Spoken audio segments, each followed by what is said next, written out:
नमस्कार। आपको बता दें कि कॉन्स्टिट्यूशन क्लब ऑफ इंडिया के मानवंतर ऑडिटोरियम में डॉक्टर बिस्वरूप रॉय चौधरी ने अपनी नई पुस्तक ऑटिज्म से आजादी का लोकार्पण किया। इस पुस्तक में उन्होंने 1001 ऑटिज्म व एडीएचडी से जूझ रहे बच्चों पर की गई एक ऑब्जर्वेशन स्टडी प्रस्तुत की है। इन बच्चों ने CAN cure autism now protocol अपनाया तो उन्हें उल्लेखनीय लाभ मिला और वे सामान्य जीवन के करीब लौट सके। CAN प्रोटोकॉल के 5 मुख्य चरण neem therapy, DIP diet, 0 volt therapy, probiotic drink और नारियल की चर्बी, रात 8 बजे से पहले रात्रि भोजन समाप्त करना।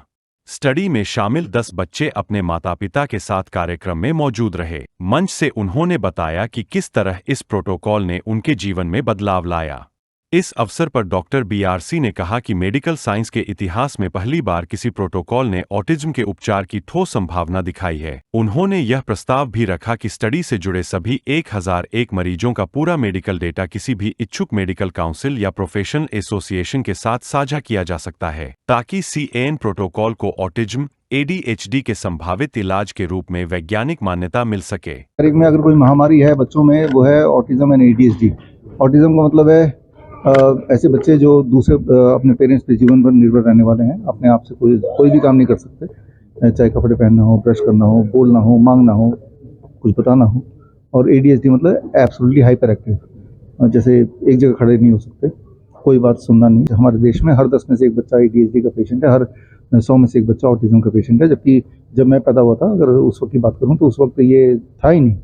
और उसका कारण सिर्फ एक ही है, the most important cause, that is the vaccine. बचपन में बच्चों की जो लगाई जा रही वैक्सीन, तब 3-4 लगते थे, अब 30-40 लगती है। और ये वैक्सीन के कोई भी फायदे नहीं है। किसी को लगता है ज़रा भी कोई फ़ायदा है तो अब आता है ये किताब। इस किताब में वैक्सीन से जो नुकसान है वो दिया हुआ है। और जो लोग सोचते हैं कि वैक्सीन की वजह से पोलियो या ट्यूबरकुलोसिस ये सारी चीज़ ठीक होती हैं या इस प्रिवेंट होती हैं फॉर एग्जांपल, तो ऐसा कोई सबूत है नहीं पूरी दुनिया में। सबूत ये है कि इनसे फॉर एग्जांपल पोलियो के वैक्सीन से पोलियो ही होता है और ज़्यादा। तो वो सारे सबूत मैंने इसमें दिए हैं। और दूसरा भाग है कि जिन बच्चों को ऑटिज्म है, ADHD है, उनको कैसे ठीक करें। उसके लिए हमने एक प्रोटोकॉल बनाया, that is called CAN protocol. उस CAN प्रोटोकॉल से ये 1000 से अधिक 1001 पेशेंट्स को हमने ठीक किया और उसकी ऑब्जर्वेशन स्टडी भी इस किताब में है। तो इस किताब के 3 भाग मान लीजिए। एक भाग ये कि ऑटिज्म ADHD क्यों महामारी बन रही है, वैक्सीन मेजर कॉज। दूसरा भाग ये है कि ऐसे बच्चों को ठीक कैसे करें, CAN प्रोटोकॉल। तीसरा भाग जिनको हमने ठीक किया उनका पूरा डिटेल इस किताब में दिया है। तो अच्छा है कि अभी से हम शव यात्रा निकालते कोविड वैक्सीन का, तो वैक्सीन आई नहीं थी। और उसके बाद आप देख रहे हैं 2025 आ गया कि जो मैंने बताया था वो सत्य निकला। और आज जो मैं बता रहा हूँ कि अगर हम चाहते हैं कि बच्चे स्वस्थ रहें, हर तीसरा बच्चा चश्मा पहना हुआ है आज की तारीख में स्कूल में। अगर देखें तो हर दूसरे बच्चे को डेंटल प्रॉब्लम है, कैंसर और बाकी हार्ट डिजीज बच्चों में बहुत बढ़ गया, डायबिटीज टाइप 1 बहुत बढ़ गया। तो अगर ये चाहते हैं कि भाई ये सब ना हो बच्चों को, तो वैक्सीन, किसी भी तरह का कोई वैक्सीन बच्चों को नहीं देना है। और ये एक सिंबॉलिकली हमने एक शव यात्रा निकाली बच्चों में लगाई जाने वैक्सीन के खिलाफ शव यात्रा। तो ये आप सीधा सरकार की तरफ से हाथ कर रहे हैं? हाँ, देखिए ये ग्लोबली है, सरकार की तरफ तो है ही है, बट ये ग्लोबली है। किसी भी देश में जाएंगे तो वहाँ सेम ही हाल है। तो ये ग्लोबल एक जो वैक्सीन इंडस्ट्री है वो पूरे, जिस तरह से आज से 1950 की बात करें तो सिगरेट इंडस्ट्री ऐसी थी, सिगरेट पीने से लंग अच्छा होता है, कैंसर प्रिवेंट होता है, सांसों की तकलीफ दूर होती है, इस तरह के प्रचार होते थे। और वो करते करते जब इतने सारे सबूत इकट्ठे हो गए कि वो आंख बंद ही नहीं कर सकते, तो 1975 में पहली बार सिगरेट के पैकेट के ऊपर वार्निंग आने लगा कि इससे कैंसर होता है। ठीक उसी तरह से जो दावे किए जाते हैं, आपने खुद दावे का नाम यूज़ किया कि वैक्सीन से पोलियो और बाकी से ट्यूबरकुलोसिस वगैरह वगैरह सारी बीमारियां ठीक होती हैं या प्रिवेंट होती हैं फॉर एग्जांपल। तो वो प्रिवेंट होती हैं तो वो सबूत कहाँ है? वो सबूत कहीं कोई ला के दे? वो सबूत है ही नहीं। मैं तो आपके माध्यम से बोल रहा हूँ, कोई सबूत अगर देगा कि किसी भी वैक्सीन से किसी भी तरह की कोई भी बीमारी प्रिवेंट होती है, थोड़ी बहुत भी, 100% नहीं, 1% सही, तो मैं 10 लाख रुपए दे दूंगा। ये ऐलान कर रहा हूँ आपके माध्यम से। सर, स्टेज पर कई बच्चे जो हैं आज देख रहे हैं जिनको आप लोगों ने ठीक किया है, क्या कुछ उनका था, क्या कुछ उनको बीमारी थी? स्टेज पे जो बच्चे आए थे उनमें अधिकतर उनको ऑटिज्म एंड ADHD था। और ये CAN प्रोटोकॉल उन्होंने लिया, ये घर में ही किया उन्होंने और मुफ्त में किया, कोई पैसा हमने नहीं लिया, ना आगे लेंगे हम। मेरा नाम दीपक गुप्ता है और मैं अपनी बेटी के इलाज के लिए आया था। मेरी बेटी को ऑटिज्म डायग्नोस हुआ था, जिसके ट्रीटमेंट के लिए मैंने डॉक्टर साहब से संपर्क किया था। और ये मेरी बेटी है आसी। तो हम लोग डॉक्टर साहब से लगभग 2 महीने से टच में हैं और उसमें पहले से काफ़ी इम्प्रूवमेंट इसमें हुआ है।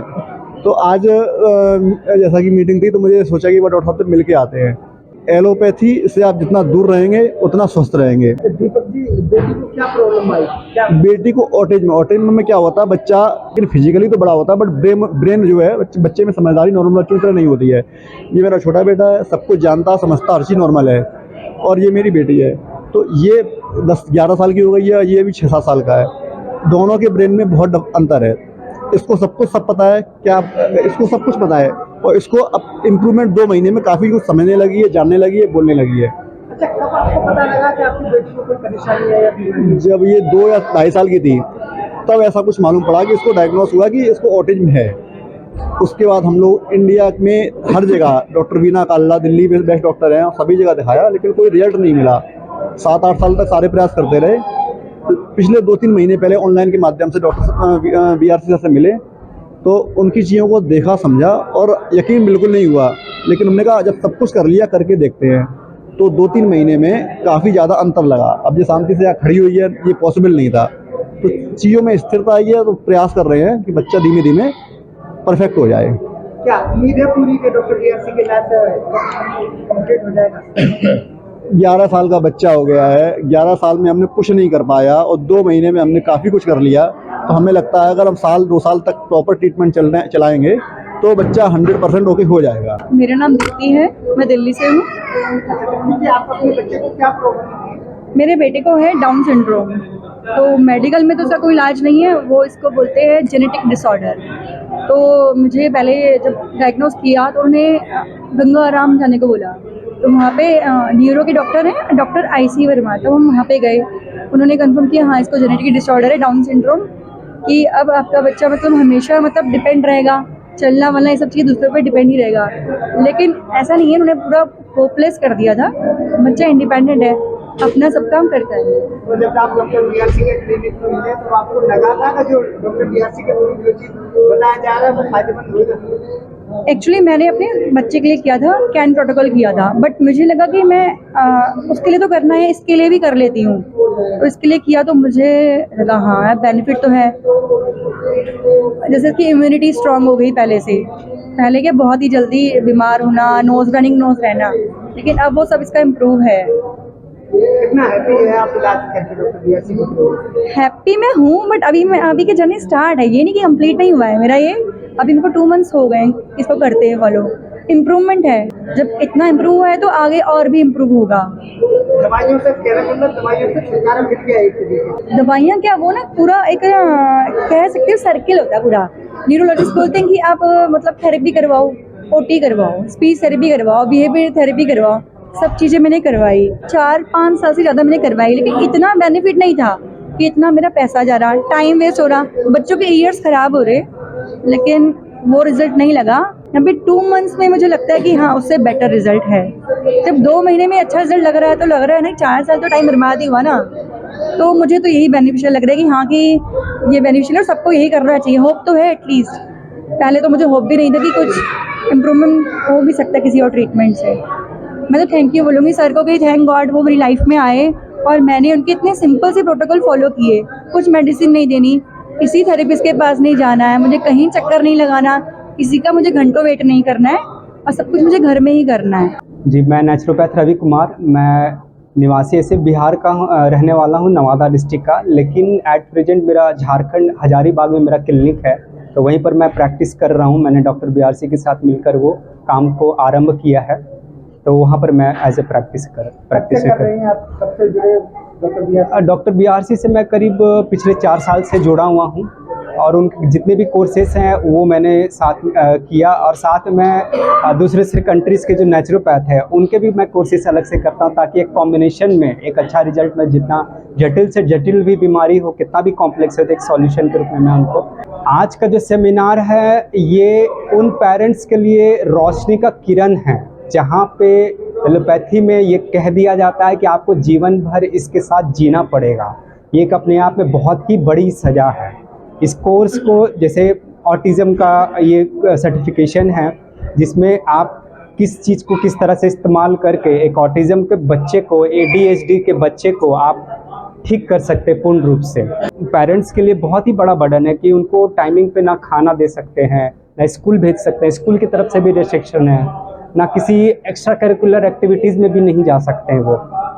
तो ये अब ये ऐसा इलाज है कि जहाँ पर बच्चे ठीक हो रहे हैं और अब गार्जियन को अपने बच्चों को स्कूल भेजने में, एक्स्ट्रा करिकुलर एक्टिविटीज़ करवाने में कहीं कोई अड़चन नहीं आने जा रहा है। बुखार हो जाना है, इस कारण स्कूल में बहुत ज़्यादा गैप हो जाता था और पढ़ाई में भी पीछे ही हो जा रहा था, क्योंकि जब 10-15 दिन गैप हो जाएंगे बच्चे के बार बार, तो वो तो नेचुरल है। तो ये सारी चीज़ें बहुत अच्छी हुई है, स्पीच भी बहुत अच्छी, पहले तोतला के बहुत बोल रहा था, अभी 3 महीने पहले तक भी इसका था, वो सब चेंज अभी आई है इसमें। स्पीच अच्छी हुई है, हाइपर एक्टिविटी बहुत ही ख़त्म हो गई है, शांति हो गया है बच्चा, और ये सारी चीज़ें। अच्छा, कितना टाइम आप लोगों ने इलाज कराया अभी डॉक्टर बीआरसी की क्लिनिक में? 14 अगस्त से मैंने स्टार्ट किया है। अच्छा, तो कितनी राहत है अभी आपको? राहत मेरे लिए पूछिए तो मुझे तो 100% राहत है, क्योंकि पहले जो सीन थे 3 महीने पहले और अभी बहुत ज़्यादा अंतर है इसमें। अच्छा, जब आप नॉर्मल डॉक्टर के पास जब जाते हैं किसी भी चीज़ की दवाई लेने के लिए, बुखार या कोई और भी चीज़ के लिए, और डॉक्टर बीआरसी के क्लिनिक में कितना फर्क लगता है कि कौन सा ठीक इलाज है? फर्क लगता है कि जो डॉक्टर होते हैं एलोपैथ डॉक्टर, बच्चे को ज़रूरत है या नहीं है, बेवजह की दवाइयाँ देते जाना है। लेकिन इन्होंने बोला है कि दवाइयाँ ज़्यादा नहीं देनी, हम घरेलू चीज़ों से ही, हम जो बहुत ही इजी है उससे हम कर सकते, करते भी हमें रिजल्ट भी बहुत अच्छे मिल जाते हैं, तो इसमें बहुत राहत हमें मिली। अच्छा, जैसे नीम थेरेपी की अगर आप बात करें, जो भी आपने देते, तो उसको लेने में बच्चा कोई परेशानी करता है या? हाँ, बच्चे ने बहुत परेशानी की, क्योंकि नीम होता ही कड़वा है, तो जब हमें कड़वी लगती है तो बच्चे को भी लगेगी। लेकिन वो एक माँ के ऊपर है कि माँ कौन सा तरीका अपना के बच्चे को खिला सकती है। जब देना ही है बच्चे को, तो वो हमें सोचना है कि किस तरीके से हम बच्चे को दें जो मेरा बच्चा खा ले। तो शुरू में 10 से 15 दिन दिक्कत होती है, उसके बाद बच्चे को भी आदत हो जाती है, तो वो फिर लेने लग जाता है। मैं चेन्नई से आई हूँ, मेरा नाम राखी झा है। अच्छा, बेटे को क्या प्रॉब्लम थी आपने जब आप डॉक्टर बीआरसी से मिले उससे पहले? अक्षत को माइल्ड ऑटिज्म था, बहुत हाइपर था, एक जगह रुकता भी नहीं था, सेल्फ इंजरी का प्रॉब्लम था। अच्छा, तो आपको एहसास कब हुआ कि आपके बेटे को कुछ परेशानी है, कुछ प्रॉब्लम है? 2.25 साल के बीच में, ठीक है, हमने वैक्सीन दिया ना, 2012 का है। यूजुअली वैक्सीन का प्रोसेस रहता है पूरा, तो उस वक्त कुछ पता ही नहीं था।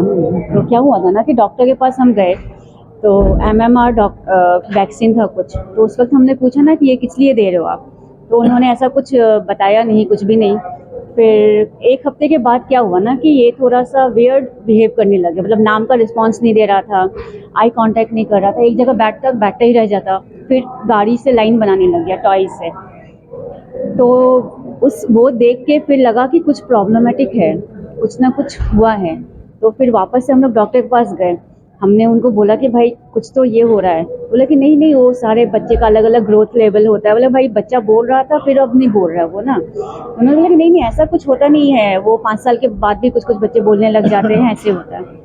फिर हम लोग चेन्नई अपोलो में दिखाया, तो फिर पता चला कि माइल्ड ऑटिज्म है इसको। तो तब से हमारा इलाज चल ही रहा है। कितना टाइम हो गया डॉक्टर बीआरसी के क्लिनिक से जाते हुए? अभी तो कम ही टाइम हुआ है हमारा, 2.5 महीने से हम लोग जुड़े हुए हैं, पर मेरे हस्बैंड एक्चुअली उनको बहुत टाइम पहले से जानते हैं, मतलब फॉलो कर रहे थे। हाँ, जब 2.5 महीने पहले जुड़े और आज के टाइम 2.5 महीने में कितना फर्क देखते हैं बच्चे में? बहुत ज़्यादा।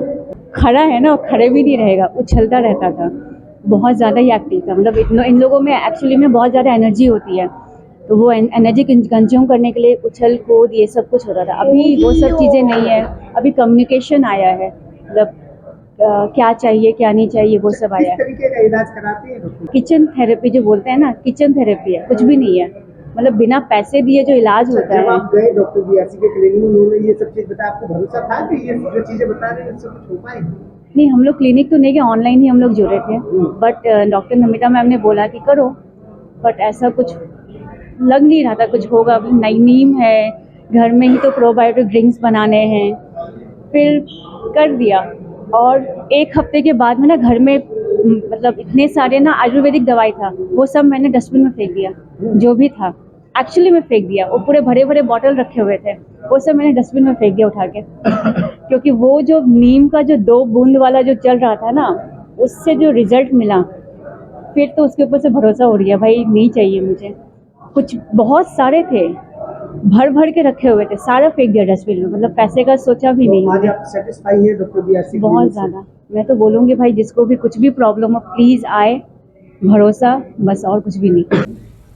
जब बच्चे को थेरेपी सेंटर छोड़ देते हैं तो छोटा बच्चा जैसे अर्नब, राइट, उनके पैरों में 7 केजी के पत्थर बांध देते हैं। अब बोलते हैं देखो आपका बच्चा का हाइपर एक्टिविटी बंद हो गई। क्यों बंद हो गई? वो तो उठा ही नहीं पा रहा, जाएगा कहाँ पे? फिर भी बच्चा ना माने तो बहुत वेट वाला ब्लैंकेट करीब 15-20 केजी का वो उड़ा देते हैं, स्पेशल ब्लैंकेट, तो और वैसे ही लिटा देते हैं और ये सालों साल होता रहता है। ये तो 2 उदाहरण बताए, तो ये है इनकी थेरेपी। तो इसी तरह की दवाइयाँ भी हैं। इन दवाइयों के साइड इफेक्ट की वजह से फिट्स पड़ने लगते हैं, अस्थमा हो जाता है, बाकी और बीमारियाँ भी आने लगती हैं। तो ना केवल हमारे कैन प्रोटोकॉल के बच्चे, उनका जो एवरेज इम्प्रूवमेंट जो मैंने आपको दिखाया, बल्कि उनका जो महीने का जो एक्सपेंस था वो भी 0 हो गया और दवाइयाँ 83% कम हो गए। यानी कि पहले जितना भी 100 दवाई ले रहे थे तो 83% कम हो गए। बाकी जो अभी भी ले रहे हैं वो हमारी तरफ से तो कुछ भी मतलब, लेकिन कुछ पेरेंट्स होते हैं चलो इतना तो खरीद ही लिया, इतना तो खिला ही दें, ये भाई बेकार जाएगा, तो वो चल रहा है अदरवाइज। और इनकी जो थेरेपी है 74% पेरेंट्स ने सारी थेरेपी बंद करा दी, ये मान सकते हैं, राइट। अभी भी कुछ है कि भाई ये भी करते रहे वो भी करते रहे, लेकिन हमारा क्लियर मैसेज है इस थेरेपी वगैरह से सिर्फ और सिर्फ आपके बच्चे का नुकसान होगा। कि किस प्रकार कोविड वैक्सीन को बनाते वक्त भी ये प्लान किया गया कि लोग किस तरह से मारना है, सारे सबूत इसके अंदर है। तो आज भी जो हम बात करेंगे सबूतों की बात करेंगे, अपनी यादों की बात करेंगे, पुरानी यादों में जाएंगे। अभी 5 साल पुराने यादों में गए, हम 50 साल पुराने यादों में जाने की बात कर रहे हैं। आज से 50 साल पहले ये मूवी भी आई थी सर, कब आई थी? 1973 में आई थी। उस वक्त ऑटिज्म, जो कि आज का मुख्य सब्जेक्ट है, ऑटिज्म का नाम और निशान ही नहीं था, एब्सोल्युटली नहीं, शून्य था, 0। ADHD, attention deficit hyper activity disorder, बिल्कुल शून्य, था ही नहीं। डायबिटीज टाइप 1 था ही नहीं। आज की तारीख में अगर आप बात करें, आप किसी भी स्कूल में जाएंगे, हर तीसरे बच्चे के चश्मे लगे हुए हैं, है कि नहीं? हर दूसरे बच्चे को डेंटल प्रॉब्लम है, एवरी सेकंड चाइल्ड। हर चौथे बच्चे को इंटेस्टाइनल डिसऑर्डर है, every 4th child. 1 in 10 ADHD है, attention deficit hyper activity disorder, जो इवन 2000 से पहले भी बहुत रेयर था। 50 साल का कोई अगर उस वक्त ऑटिज्म का पेशेंट होता, चलो तब नहीं हो रहा था, अब तो हो रहा है। कि आप दिखा सकते हैं ये 50 साल वाला है, ये इसको ऑटिज्म है, क्योंकि ये तो माना ही जाता है ना कि वो कभी ठीक नहीं होगा। फिर तो आज भी अगर जिंदा है तो आज भी आप दिखा सकते हैं, ऐसे एक भी दिखा सकता है कोई? डायबिटीज टाइप 1 50 साल का कोई एक इंसान दिखा सकता है ही नहीं। ADHD का कोई एक इंसान 50 साल वाला, 40 साल वाला है ही नहीं, क्योंकि तब था नहीं, अब है, और ये बड़ी तेजी से बढ़ रहा है। हमारी हर वीडियो सबसे पहले देखने के लिए चैनल को सब्सक्राइब करके दबाएं बेल आइकॉन।